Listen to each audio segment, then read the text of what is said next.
Our fourth and final syncopated loop is syncopated loop number 4 on page 7 in your books.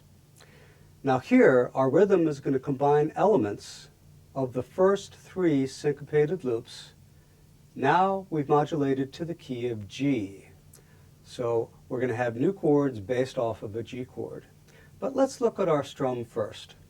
So like syncopated loop number 2, we're starting the measure with eighth notes.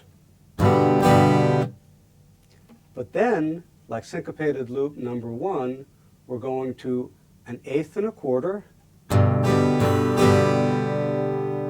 And like syncopated loop number 3, we're continuing with a quarter note before we go back to our eighth note. So this really is an interesting strum, and it sounds like this. Ready, and down, up, down, up, up, up, down, up, down, up, up, down, up, down, up, up. And remember to pay real careful attention to the strumming direction that's notated in the tab. So that's our syncopated rhythm. Let's look at our chords.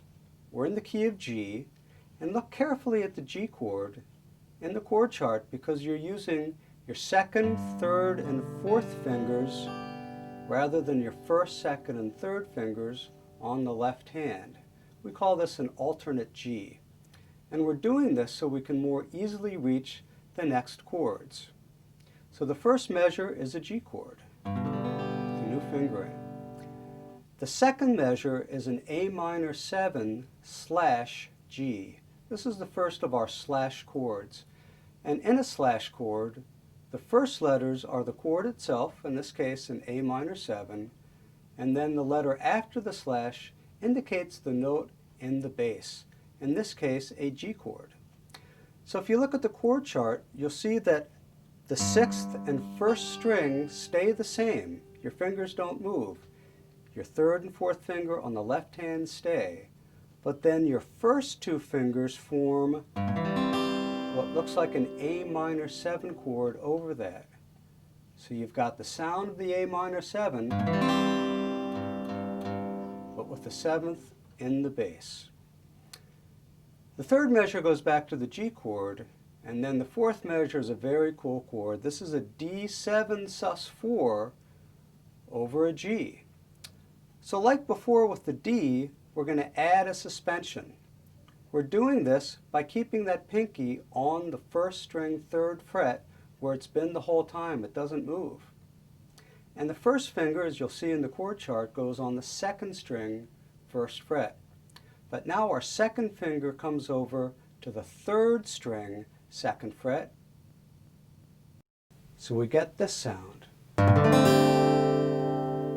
It's got that D7 sus4, but with a G, which is also the 4th, in the bass. So again, a G, A minor 7 slash G, back to G, and then a D7 sus4 with a G in the bass. Here's how that loop sounds. Ready, and.